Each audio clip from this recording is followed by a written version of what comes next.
한국의 마트 상황이 믿어지지 않는다. 10년치 재고가 쌓여있는 게 아니냐.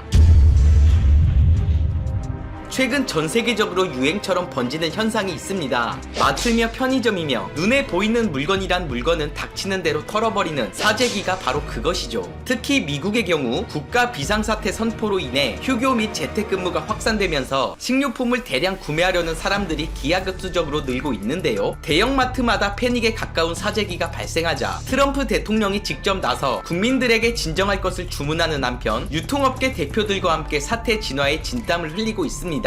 현재 이 현상은 미국뿐만 아니라 유럽은 물론 중국과 일본 등 아시아 국가들도 예외가 아닙니다. 단 하나, 한국을 제외한다면 말이죠. 혼돈 그 자체인 해외 마트와 비교하면 한국의 대형 마트의 경우 마스크와 같은 일부 품목을 빼면 여전히 과거와 다를 게 없는 모습인데요. 이는 인근 편의점의 상황도 마찬가지입니다. 출근 시간대 판매량이 많은 김밥이나 샌드위치를 제외하면 비어있는 진열대를 찾아보기가 힘들 정도죠. 최근 상황 악화로 인해 일부 온라인몰에서 잠깐 동안 주문이 폭증하고 대형마트 생필품 수요가 늘어나긴 했으나 눈에 띄는 사재기 현상은 전혀 벌어지고 있지 않습니다. 이를 두고 외신들은 크게 놀라며 도대체 한국은 뭐하는 나라냐, 어떻게 아무런 준비도 하고 있지 않냐 라며 미스테리하다는 반응과 함께 갖가지 추측을 내놓고 있는데요. 이들은 유독 한국에서만 사재기가 일어나지 않는 이유를 세 가지로 분석했습니다. 미국 일간지 워싱턴 포스트에 따르면 한국은 특유의 빨리빨리 유전자로 대규모 검사가 이루어졌으며 드라이브 스루 방식의 선별 진료소 운영으로 다른 나라보다 훨씬 빠른 속도로 테스트를 진행하는 등 전 세계의 롤모델이 되고 있다. 게다가 긴급 문자 시스템을 통해 모든 정보 또한 투명하게 공개하고 있다 라며 이로 인해 시민들의 입장에서 불안에 떨 이유가 전혀 없을 것이고 당연히 사재기가 발생하지 않는다는 얘기죠. 두 번째는 한국의 성숙한 시민의식입니다. 프랑스의 유력지 르피가로는 최근 이틀간의 연속 보도를 통해 한국의 대처에 주목하는 한편 시민들의 자발적인 사회적 거리두기 운동 참여를 예로 들며 개인 위생 수칙을 철저히 지키는 한국의 시민의식을 높이 평가했습니다. 마지막으로 세계 최고 수준의 한국 유통 물류 시스템을 거론했는데요. 한국에서는 최근 유통 경쟁이 치열해지면서 몇 년 새 온라인 배송 등 물류 시스템이 급속도로 발전했습니다. 따라서 각종 물품 수요가 일시에 늘어난다 하더라도 이를 충분히 감당할 수 있는 역량이 있다 라는 분석이죠. 아시다시피 한국에는 쿠팡, 마켓컬리, SSG닷컴 등 이커머스 업체가 즐비하고 이마트, 롯데마트, 홈플러스 등 대형마트 3사에서도 자체 전국 배송 시스템을 갖추고 있습니다. 생필품의 특성상 어느 회사를 택하더라도 상품의 종류나 품질이 크게 다르지 않기 때문에 소비자의 입장에서 방대한 선택지를 갖고 있다는 겁니다. 한 이커머스 업계 관계자에 따르면 평소 국내 식료품 배달은 빠르면 반나절, 늦어도 주문 이후 하루를 넘기지 않았다. 상황이 상황인 만큼 주문량이 폭주하면서 일시적으로 배달 속도가 지체된 적은 있으나 현재는 모두 정상화된 상태다 라고 밝히기도 했습니다. 이는 대형 마트도 마찬가지인데요. 최근 생필품 공급엔 전혀 문제가 없고 오히려 어떻게 하면 더 많이 팔지를 고민하고 있다. 식료품 매출이 평균 40%가량 증가했는데 이는 바꿔 말하면 이 정도 수요 증가쯤이야 충분히 감당할 수 있다는 얘기가 되겠죠. 결론적으로 시민과 지자체 그리고 산업 분야 모두가 노력한 덕분에 사회가 불안에 빠지지 않았다고 할 수 있겠습니다. 그럼 지금부터 이에 대한 해외의 반응을 살펴보도록 하겠습니다. 지금 우리가 사는 곳에서는 아무것도 살 수 있는 게 없어. 휴지도 없고 물도 없고 심지어 의약품까지 구하기가 불가능해. 어떻게 한국은 아무렇지도 않을 수 있는 거지? 필요한 물건이 부족해서 큰일 났다고. 한국에서 해외 직구를 통해 구매하는 방법이 있을까? 지금도 남아 돈다고 했던 것 같은데 한국은 진짜 말도 안 되는 나라야. 이런 상황에서 침착할 수 있다니 저 나라 국민들은 대체 뭘 먹고 살길래? 사재기 현상이 전혀 없지는 않겠지. 다만 미국이 좀 유별나기는 해. 필요 없는 물건까지 싹쓸이 해가면 남은 사람들은 어떡하냐고. 세계대전 때도 이 정도는 아니었을 거야. 한국은 배달 시스템이 굉장히 잘 발달되어 있어. 굳이 한 번에 대량으로 사놓지 않아도 필요할 때마다 어렵지 않게 구할 수 있지. 심지어 강아지 사료도 배달해 준다고. 모든 면에서 한국을 따라올 나라는 없는 것 같군. 방역에서부터 이제는 유통까지 증명했네. 가장 안전한 나라임이 틀림없다. 내 생각엔 한국인들이 조금 느긋한 게 아닐까 싶어. 만약 더 큰 사건이 발생해도 저렇게 태연하게 굴 수 있을까? 절대 아니라고 봐. 물건을 아무도 사지 사지 않는다고? 이번에 유튜브를 봤는데 미국 코스트코인가? 오픈하자마자 사람들이 쓰나미처럼 몰려들던데? 한국은 정말 안 그래? 정말 복받은 국민들이 아닐 수 없군. 여기는 장사를 안 하는 것도 많고 식료품을 구하기도 쉽지 않아. 진열되면 바로 매진이 되어버리는 상황이야. 한국에서는 법적으로 물건을 많이 못 사게 하는 건 아닐까? 본인 스스로 자제를 하는 거라면 정말 보통 정신력이 아닌 것 같은데? 올바른 시민의식의 좋은 본보기라고 생각이 들어. 솔직히 말해서 사재기를 한다는 것은 극도로 이기적인 행동이잖아? 그 정도로 상황이 나쁜 것도 아니고 이런 상황 자체가 한국이 유일한 희망이라는 증거지. 한국을 본받아서 다른 나라들도 똑같이 대처를 해야 한다고 생각해. 사재기를 하지 않는 데에는 다른 이유도 있겠지. 나는 저 내용을 그대로 믿지 않아. 얼마 전에 본 뉴스에서는 여전히 마스크를 구매하기 어렵다고 하던데 그건 사재기가 아니고 뭐냐? 필요한 물건을 공급하지 못하는 마트도 문제가 많지. 한국의 마트는 틀림없이 이 상황을 예견했을 거야. 그러니까 국민들도 굳이 사재기를 안 하는 거고 다른 나라들은 한국이 망했다고 생각하겠지만 현실은 정반대. 한국처럼 안정적이고 평소와 같은 나라는 존재하지 않는다고 자신있게 말할 수 있어. 정말 대단한 사회 질서라고 보여져. 사재기를 하고 싶어도 일부러 안 한 것처럼 혼자만 살아남으려기보다 다 같이 이겨내려는 모습이 보인다. 오늘 준비한 영상은 여기까지입니다. 이 영상이 마음에 드셨다면 구독과 좋아요 부탁드리겠습니다. 중국에서 베이징시 차오양구만 유일하게 신종 코로나 바이러스 감염증 고위험 지역으로 분류돼 그 배경에 이목이 쏠리고 있다. 21일 중국 공산당 기관지 인민일보 자매진 환구시보에 따르면 방신호 베이징시 질병예방통제센터 주임은 전날 기자회견에서 베이징시 차오양구를 고위험 지역으로 분류한 이유는 누적 확진자가 50명 이상이고 14일 내 집단 감염이 일어났기 때문이라면서 향후 코로나19 전염 상황에 따라 하향 조정할지 결정할 것이라고 전했다. 앞서 지난 14일 차오양구에서 해외 입국자 1명이 확진 판정을 받았다. 이후 가족 3명이 2차 감염된 것으로 전해졌다. 국무원이 발표한 코로나19 위험 등급 지역 보고에 따르면 20일 오후 6시 기준 전국 2,857개 구와 현 가운데 베이징시 차오양구만 고위험 지역으로 분류됐다. 중국은 코로나19 발생 지역을 저위험, 중위험, 저위험으로 나누고 있다. 누적 확진자가 50명 이상이며 14일간 집단 발병이 있었으면 고위험 지역이며 14일 내 신규 확진자가 있고 누적 확진자가 50명을 넘지 않거나 누적 확진자가 50명이 넘지만 14일 내 집단 발병이 없으면 중위험 지역이다. 반면 14일간 신규 확진자가 발견되지 않으면 코로나19의 저위험 지역으로 분류된다. 중국 내 코로나19 확산이 뚜렷한 진정 국면에 접어들자 중국 대다수 지역에서는 코로나19 위험 등급을 하향 조정했다. 코로나19로 피해가 급심했던 후베이성은 지난 18일 0시 기준 76개 시 및 현이 모두 저위험 지역으로 하향 조정했다. 우한이 13개 구도 모두 저위험 지역이 됐다.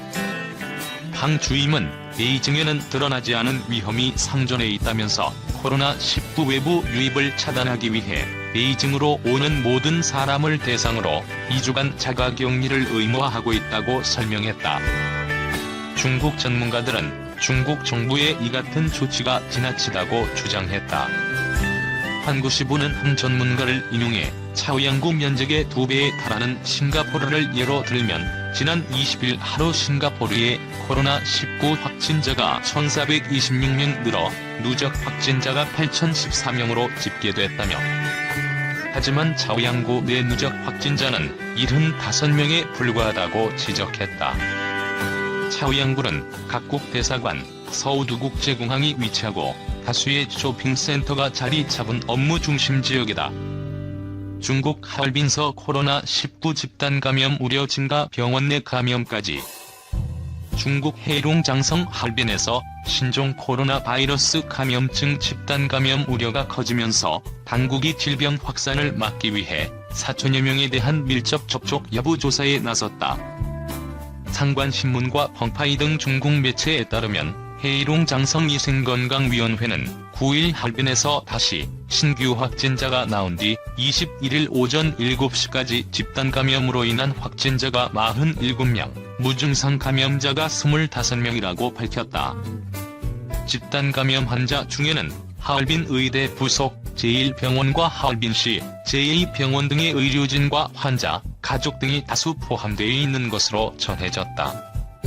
당국은 병원 내 감염 원인에 대해 병원 지도부와 의료진의 방역 업무 미비를 지적하면서 또 병실에 대한 출입 통제가 철저하지 않았다. 병원 내부 전염병 예방, 통제 규정이 제대로 지켜지지 않았다고 설명했다. 병원 내 집단 감염까지 확인되자 해일옹장 지역에서는 최소 4,106명을 대상으로 확진자와의 밀접 접촉 여부 등 조사 작업을 진행 중이다. 관영 매체 글로벌 타임스는 이번 집단 감염으로 인해 2주 이상에 걸쳐 여러 지역에서 환자가 발생했다고 전했다. 그런 만큼 하얼빈 외의 해일옹 장성 내 다른 도시들에 대해서도 밀접 접촉자 조사 필요성이 제기되는데 CCR에서는 하얼빈의 코로나19 확진자 등과 동선이 겹치는 1,685명을 찾아냈다. 이 가운데 615명은 집단 감염이 발생한 하얼빈 병원을 방문했으며 이들 중 106명은 집중 격리됐다. 글로벌 타임스에 따르면 당국은 이번 집단 감염이 지난달 19일 미국에서 귀국한 중국인 여성 한 모 씨에게서 시작된 것으로 추정하고 있다. 한 씨가 이웃에게 감염시켰고 감염된 이웃 가족들이 지인들과 식사하면서 확산했다는 것이다. 병원 내 감염은 이웃 가족의 친구인 환자 천 모 씨에게서 시작된 것으로 추정된다. 병원 내 감염이 발생한 하얼빈 제2병원은 진료를 중단하고 소독 작업을 진행했다.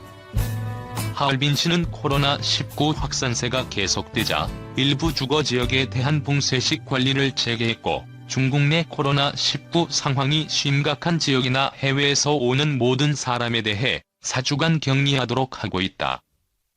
17일 예정됐던 중학교 3학년 개학을 미뤘고 7일 개학한 고등학교 3학년에 대해서는 수업을 계속하되 학생, 교직원, 가족 구성원 전원에 대해 코로나19 감염 여부 검사를 진행 중이다.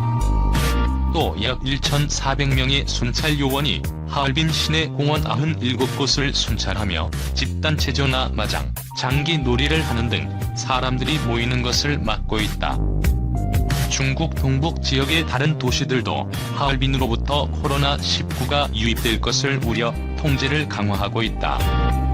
실제 지난 16일 야오닝성 부순에서 하얼빈 집단 감염과 관련된 확진자 1명이 나온 데 이어 20일에는 하얼빈에서 네이멍구 후른베이열로 온 사람 가운데 환자가 나왔다.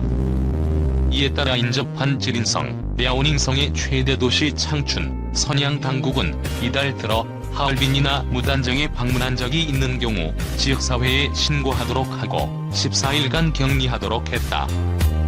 중국 정부가 전 세계 기만중과 전면전 나선 유럽, 독일과 프랑스, 영국 등 유럽 각국 정부가 코로나19 확산에 대한 중국 정부의 책임을 잇따라 공개적으로 지적하고 있다. 코로나19 사태 초기부터 중국을 비판했던 미국과 달리 유럽은 중국과의 경제, 외교적 관계를 의식해 비판을 자제해왔다.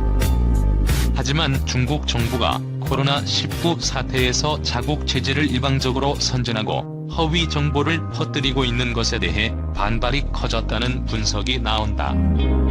앙겔라 메르켈 독일 총리는 20일 정례 기자회견에서 중국 정부는 바이러스의 원인과 초기 확산에 대해 투명하게 공개해야 한다고 밝혔다. 메르켈 총리는 중국의 바이러스에 대해 투명하게 공개하는 것이 전 세계에 도움이 된다고 지적했다. 로이터 통신은 코로나19 관련 투명한 정보 공개를 요구하는 국제사회의 움직임에 독일까지 동참했다고 전했다. 앞서 독일 일간 빌드지는 지난 17일 편집장 명의로 게재한 공개편지에서 전 세계의 중국 최대 수출 히트 상품은 코로나19라며 코로나가 조만간 시진핑 국가주석의 정치적 멸망을 의미할 것이라고 믿는다고 직격탄을 날렸다. 앞서 에마뉘엘 마크롱 프랑스 대통령은 지난 16일 영국 파이낸셜 타임스와의 인터뷰에서 중국 정부를 신랄하게 비판했다. 마크롱 대통령은 중국이 코로나19 대처를 잘했다고 보는 것은 순진한 생각이라고 지적했다. 그는 중국에선 무슨 일이 일어났는지 우리는 알 수 없다고 했다. 그러면서 진실이 억압된 나라와 정보가 투명하게 공개되고 시민들이 자국 정부를 비판할 수 있는 나라는 비교가 될 수 없다고 강조했다. 공산당 지도부가 통제하는 중국 정부의 통계를 믿을 수 없다는 뜻을 분명히 한 것이다. 보리스 존슨 영국 총리를 대신해 업무 대행을 맡고 있는 도미닉 라보 외무장관도 지난주 기자회견에서 중국에서 코로나19가 시작됐다는 점을 명확하게 밝혔다. 라보 장관은 중국과의 미래 관계를 묻는 기자의 질문에 코로나19 발병이 어디서부터 시작됐는지, 확산을 막을 수 있었는지에 대한 어려운 질문을 던져야 한다고 말했다. 영국 집권 여당인 보수당은 중국과의 관계를 백지 상태에서 다시 시작해야 한다고 요구하고 있다. 앞서 2015년 시진핑 중국 국가주석이 영국을 국빈 방문했을 때 영국은 극진하게 대접했다. 당시 데이비드 캐머런 총리는 영국과 중국의 관계가 황금 시대를 맞았다고 선언하기도 했다. 올 초엔 우방인 미국의 반발을 무릅쓰고 중국 화웨이의 5세대 이동통신 장비를 일부 채택하기로 결정했다. 유럽 각국은 중국 정부가 코로나19 사태 와중에 자국 체제를 일방적으로 선전하고 서구 사회를 깎아내리는 것에 불만을 표시하고 있다. 중국이 인도적 원조라는 명목으로 의료 물품을 지원하면서 유럽연합 분열을 초래하고 있다는 의혹도 제기하고 있다. 더욱이 유럽 각국은 중국 정부가 코로나19 관련 허위 정보를 담은 이른바 가짜 뉴스를 온라인상에 유포하고 있다고 보고 있다. 중국 공산당 주도로 EU에 해를 가하기 위해 의도적으로 소셜미디어 등 온라인상에 유포하고 있다는 것이다. EU 대외 정책을 총괄하는 대외관계청은 지난 1일 중국과 러시아가 코로나19 위기를 활용해 거짓 보고서와 허위 정보를 퍼뜨리고 있다며, 이는 이와 동맹국들을 겨냥해 해를 가하려는 분명한 의도라고 지적했다. 일간 더타임스에 따르면 영국 국제관계 싱크탱크인 헨리 잭슨 소사이어티 의뢰로 지난주 진행된 설문조사에서 응답자 중 74%는 중국이 코로나19 확산에 비난받아야 한다고 답했다. 영국 정부가 중국의 코로나19 최초 대응에 관한 국제조사를 요구해야 한다는 응답도 80%가 넘었다. 전체 응답자의 71%는 중국 정부가 코로나19 대응 과정에서 국제법을 위반한 사실이 밝혀지면 중국을 상대로 소송을 제기해야 한다고 답했다.